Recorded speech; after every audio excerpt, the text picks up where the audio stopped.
नमस्कार दोस्तों, आप सुन रहे हैं रोहित स्टोरीज के यूट्यूब चैनल पर गेम ऑफ डेथ का एपिसोड संख्या 30। अब आगे। सातों पापियों ने मेरठ में पूरे 4 घंटे बिताए थे। पेट्रोल पंप से की गई रोहतास की कॉल पर शोभना उनसे कहीं पहले होटल पहुंच गई थी, जिसके साथ मिलकर सबने जाम उछाला, नाच गान किया, फिर डिनर करने में जुट गए। उसी दौरान रोहतास ने शोभना को पापी मंडली ज्वाइन करने का ऑफर भी दिया, जिसके बारे में उसने सोचकर बताने के लिए कह दिया। रात 10 बजे के करीब शोभना से विदा लेकर सातों पापी दिल्ली के लिए रवाना हुए। ये अलग बात थी कि घर जाने की बजाय चंद्रशेखर महाराज की हवेली पहुंच गए थे। लगातार बजते हॉर्न की वजह से आखिरकार हॉल का दरवाजा खुलता दिखाई दिया, मगर उतना ही खुला जितना से बाहर झांका जा सके। उसका एहसास भी उन लोगों को इसलिए हो गया क्योंकि भीतर से रोशनी की एक लकीर बाहर चबूतरे तक खींचती चली गई। कौन है? एक मर्दाना किंतु संदेह से भरा स्वर उन लोगों के कानों में पड़ा। पुलिस, विराट बोला। सब लोग अपने अपने हाथ ऊपर करके बाहर निकल आओ। दरवाजा बंद हो गया। अब क्या करें सर? जोशी ने पूछा। वेट करो, मुझे लगता है दरवाजे पर पहुंचा शख्स अपने बाकी साथियों से सलाह मशवरा करने गया होगा। आपकी कल्पना शक्ति गजब की है सर। Thank you. जैसा कि विराट ने संभावना जताई थी, मिनट भर बाद दरवाजा फिर से खुलता दिखाई दिया। इस बार उसके 2 पल्लों में से एक पूरा का पूरा खोल दिया गया। पीछे एक से ज्यादा लोगों का खड़े होने का एहसास हुआ, अलबत्ता सूरत किसी की दिखाई नहीं दे रही थी। बाहर आ जाओ सब लोग, विराट गरज कर बोला। अभी नहीं, पहले फाटक के करीब आकर अपनी पहचान सुनिश्चित कीजिए, कोई जोर से बोला। और गलत हरकत तो बिल्कुल भी नहीं करनी है, वरना मैं गोली चला दूंगा। सूरज सिंह?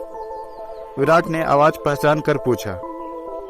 अपना नाम सुनकर सैंडी थोड़ा सकपका सा गया। आप मुझे जानते हैं? तुम भी जानते हो। ग्रेटर नोएडा एक्सप्रेसवे को याद करो, जहां तुम लोग बड़ी फैंसी बातें करके हमें मुंह चिढ़ाकर भागे थे।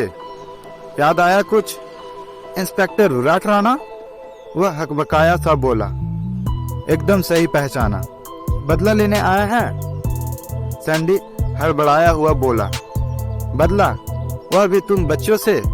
ऐसा कुछ करना होता तो क्या उस रात तुम लोगों को भाग निकलने दिया होता? पहुंच कैसे गए यहाँ? वैसे ही जैसे कि पुलिस अक्सर पहुंच जाया करती है। अब या तो तुम लोग हमें अंदर आने दो या फिर खुद बाहर निकलो, ताकि मैं अपना काम खत्म कर सकूं। कैसा काम? निकलो तो सही, फिर बताता हूँ। ठीक है, मैं दरवाजा खोलने आ रहा हूँ, कहकर सैंडी चबूतरे से नीचे उतरा। फिर फाटक के पास पहुंचकर उस पर लगा ताला खोल दिया। तब तक जोशी और महेश की गन सैंडी की तरफ तन चुकी थी, मगर लड़के को उसकी जरा भी परवाह नहीं हुई। ताला खोलकर उसने दरवाजे के एक पल्ले को अपनी तरफ खींचा, फिर बड़े ही साधारण ढंग से बोला, प्लीज कम। अपनी गन्स वापस हॉलस्टर में रख लो ऑफिसर्स। विराट अपने पीछे देखता हुआ बोला। यहाँ उसकी कोई जरूरत नहीं पड़ने वाली, कहकर उसने सैंडी से पूछा। सही कह रहा हूँ ना मैं? Yes sir. गन तो इसके पास भी है सर, जोशी बोला। अब नहीं है, कहकर सैंडी ने अपनी रिवॉल्वर विराट को सौंप दी। 5 पुलिस वाले अंदर पहुंचे तो 3 लड़कों को दरवाजे के पास खड़ा पाया, जबकि उतनी ही लड़कियां हॉल के बीचों बीच फर्श में बिछे मैट्रेस पर बैठी हुई थी। उससे थोड़ा अलग हटकर डांसिंग प्लेटफॉर्म रखा हुआ था, जिसमें रंग बिरंगी लाइट्स तो उस वक्त भी जल रही थी, मगर म्यूजिक बंद था। आइए बैठिए इंस्पेक्टर साहब, सैंडी ने मैट्रेस की तरफ इशारा करके कहा। मैं ऐसे ही ठीक हूँ, यहाँ कोई कुर्सी नहीं है सर, खड़े खड़े थक जाएंगे। विराट ने उस बात पर विचार किया, फिर मैट्रेस के एक कोने पर दोनों हाथ थोड़ा पीछे की तरफ टिकाते हुए टांगे फैलाकर बैठ गया। कॉफी लेंगे? गरम है तो जरूर लूंगा। नैना ने तत्काल एक थर्मस से निकालकर गरम गरम कॉफी उसमें थमा दी। फिर बाकियों के लिए कप भरने ही लगी थी कि विराट जल्दी से बोल पड़ा, ये लोग कॉफी नहीं पीते। सच में? उसने हैरानी से चारों पर नजर डाली। जी मैडम, आज ही छोड़ी है, जोशी मुस्कुराता हुआ बोला। क्या करे, बहुत महंगी जो पड़ती थी, इसलिए आगे से चाय पीकर ही गुजारा कर लेंगे। अभी कौन सा पैसा देना है आप लोगों को? आदत छोड़नी है मैडम तो उसमें खरीदकर या मुफ्त में पीने जैसा कुछ भी नहीं होता। फिर असली लत तो फ्री में हासिल चीजों से ही लगती है। As you wish guys. कहते हुए उसने कंधे उचका दिए। कहीं बाहर से यहाँ लौटे दिखते हो? कहाँ गए थे? विराट ने किसी को निर्दिष्ट किए बिना सवाल किया। हरिद्वार, गंगा स्नान के लिए? नहीं, आचार्य परमानंद का प्रवचन सुनने। ये नाम पहले तो कभी नहीं सुना। वो तो आपने हमारा भी नहीं सुना होगा, वानी बोली, जबकि साक्षात मौजूद है इस वक्त आपके सामने। हरिद्वार से लौटे तो यहाँ क्यों चले आए? उसकी बात को नजरअंदाज करता हुआ विराट बोला, घर क्यों नहीं गए? यह गिरफ्तार हो जाने का खतरा था। गिरफ्तार होने का खतरा? कहकर ऐना ने बड़ी ही हैरानी से सैंडी की तरफ देखा। इंस्पेक्टर साहब क्या कह रहे हैं बेबी? कहीं तुमने किसी का कत्ल तो नहीं कर दिया? मैं तुम सबकी बात कर रहा हूँ। नो वे। वानी फिर से बोल पड़ी, बाकी के लोग भले ही अरेस्ट हो जाए, मैं नहीं होने वाली। क्यों? सुना है जेल में मच्छर बहुत होते हैं। सुनकर विराट बड़ी मुश्किल से खुद को मुस्कुराने से रोक पाया। अच्छा ये बताओ कि मधु कहाँ है? कहाँ है ये तो हम नहीं जानते इंस्पेक्टर साहब, सैंडी बोला, लेकिन लगता यही है कि उसकी आत्मा परमात्मा में विलीन हो चुकी है। साफ साफ क्यों नहीं कहते कि मर चुकी है? मरना एक गलत शब्द है इंस्पेक्टर, रोहतास बोला, क्योंकि मौत जैसी कोई चीज इस दुनिया में नहीं होती। लगता है आपने गीता नहीं पढ़ी। उसमें लिखा है जिस प्रकार मनुष्य पुराने वस्त्रों का त्याग करके नए वस्त्र धारण कर लेते हैं, उसी प्रकार आत्मा भी वस्त्र रूपी शरीर को त्याग करके नए शरीर का आवरण धारण कर लेती है। जरूर कर लेती होंगी बच्चे, लेकिन कैसा लगेगा अगर कोई जबरदस्ती तुम्हारे कपड़े उतार फेंके, वह भी तब जबकि अभी पुराने भी नहीं हुए हो। जरा भी बुरा नहीं लगेगा सर, क्योंकि हम पापी पहले से ही ऐसी भावनाओं से ऊपर उठ चुके हैं। हमारे लिए दुनिया में ऐसा कुछ नहीं है जिसका त्याग न कर सके। रही बात कपड़ों की, तो इंसान जब संसार में कदम रखता है तो वह नंगा ही होता है, ना कि कोई फैंसी सी ड्रेस पहनकर माँ के पेट से बाहर निकलता है। इस तरह से देखे तो क्या फर्क पड़ता है अगर कोई हमारे कपड़े जबरन उतार ले जाए। देख बेटा, तेरी ये फैंसी बातें मेरी समझ से बाहर है, इसलिए साफ साफ बता दे कि मधु कोठारी कहाँ है। हम नहीं जानते, सब एक सुर में बोल पड़े। अच्छी बात है, चलो यही बता दो कि शनिवार की रात को मधु कोठारी इस हवेली में तुम लोगों के साथ थी या नहीं। झूठ बोलने का कोई फायदा नहीं होगा, क्योंकि तुम सबके मोबाइल की लोकेशन हम पहले ही हासिल कर चुके हैं। खामखा मेहनत की इंस्पेक्टर, हम भला इतनी सी बात पर झूठ क्यों बोलने लगे? ऑफ कोर्स हनी उस रात हमारे साथ ही थी। हनी?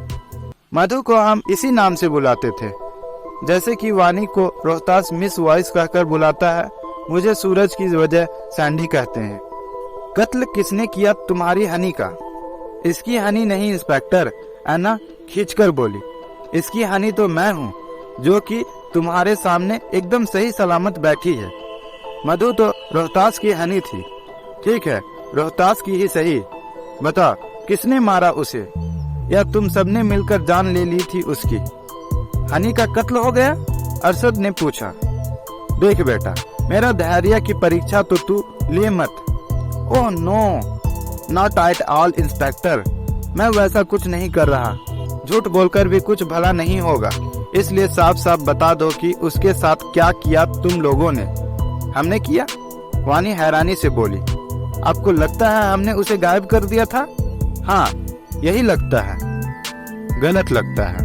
अगर सब किया धरा तुम लोगों का नहीं था तो पुलिस को खबर क्यों नहीं की? वापस घर क्यों नहीं लौटे? हरिद्वार क्यों चले गए? और गए तो किसी को इन्फॉर्म करके क्यों नहीं गए? ऊपर से तुम सबका मोबाइल भी ऑफ है। बोलो, इनमें से किसी बात का जवाब है तुम्हारे पास? हाँ है, सैंडी बोला। क्या? हमारी मर्जी। जवाब में विराट ने इतनी जोर का थप्पड़ उसके गाल पर मारा कि वह बैठे बैठे ऐना की ऊपर जा गिरा। ओह बेबी, वह सैंडी का गाल सहलाते हुए बोली। ज्यादा तो नहीं लगी ना तुम्हें? नहीं, तू बस ऐसी ही सहलाती रह, कहता हुआ सैंडी उसकी गोद में पसर गया। उसकी उस हरकत पर विराट के साथ साथ बाकी के पुलिस वाले भी तिलमिलाकर रह गए, मगर कर कुछ नहीं पाए, क्योंकि उन्हें अपने अफसर का मिजाज समझ में नहीं आ रहा था। तुम लोग अपनी बाकी की रात हवालात में गुजारना चाहते हो? विराट ने बड़े ही शांत लहजे में पूछा। हवालात? नैना ने किलकारी सी भरी। वाह, मजा आ जाएगा। हमने आज तक कभी किसी लॉकअप में पार्टी नहीं की है ना जयदीप? ऑफ कोर्स नहीं की है बेबी, मगर लॉकअप कोई पार्टी करने की जगह नहीं होती। वहाँ पुलिस मुजरिमों को बंद करके उनकी पिटाई करती है। नो प्रॉब्लम, वानी बोली। डांस तो मैं मार खाते खाते भी कर सकती हूँ। बहुत पहले एक फिल्म में देखा था कि विलेन हीरोइन पर कोड़े बरसा रहा होता है और वह नाचती चली जाती है। कौन सी फिल्म थी? सैंडी ने उठते हुए पूछा। नाम याद नहीं आ रहा है, गूगल करके देख। ओके, क्या टाइप करूं? वह तुम लोग बाद में करना, विराट उठता हुआ बोला। आप जा रहे हैं इंस्पेक्टर? हाँ, मगर तुम सातों को लेकर। मैंने सोचा था कि सच्चाई बता दोगे तो हवालात में रात काली होने से बच जाएगी, मगर तुम लोगों ने तो जैसा जुबान न खोलने की कसम खा रखी है, जो कि हवालात में यकीनन खुलकर रहेगी। किसी को चलने से ऐतराज हो तो साफ बोल दो। ऐतराज होगा तो उन्हें यहीं छोड़ देंगे? नहीं, उठाकर ले जाएंगे। फिर तो नो ऑब्जेक्शन बोलना ही बनता है, वरना आप लोगों को पता लग जाएगा कि मैं 40 की नहीं 50 की हूँ, जबकि अभी तक सबसे अपना वेट छिपाकर रखा हुआ है। कहती हुई हैना उठ खड़ी हुई। ऐसे भी हम पापियों के लिए जैसे अपना घर है वैसे ही ये हवेली, और उम्मीद है लॉकअप भी कुछ वैसा ही फील कराएगा। चल रहे हो तो खुद देख लेना। सब उठकर खड़े हो गए। विराट उनकी दिलेरी पर कसमसा कर रह गया। हालांकि उनमें से किसी के कातिल निकल आने की उम्मीद उसे कम ही दिखाई दे रही थी, मगर इतना यकीन था कि मधु कोठारी की मौत के बारे में कुछ न कुछ तो यकीनन जानते थे। इसलिए उनकी कम उम्र को देखते हुए वहीं पूछताछ कर लेना बेहतर समझा था, ताकि निर्दोष जान पड़ते तो पकड़ ले जाने की जरूरत नहीं पड़ती। मगर नहीं, वो सब तो जैसे लॉकअप में बंद होने को मरे जा रहे थे। ऐसे में उनके साथ रियायत बरतना ठीक नहीं होता, वरना उस बात को वे लोग सहज ही पुलिस की कमजोरी समझ लेते।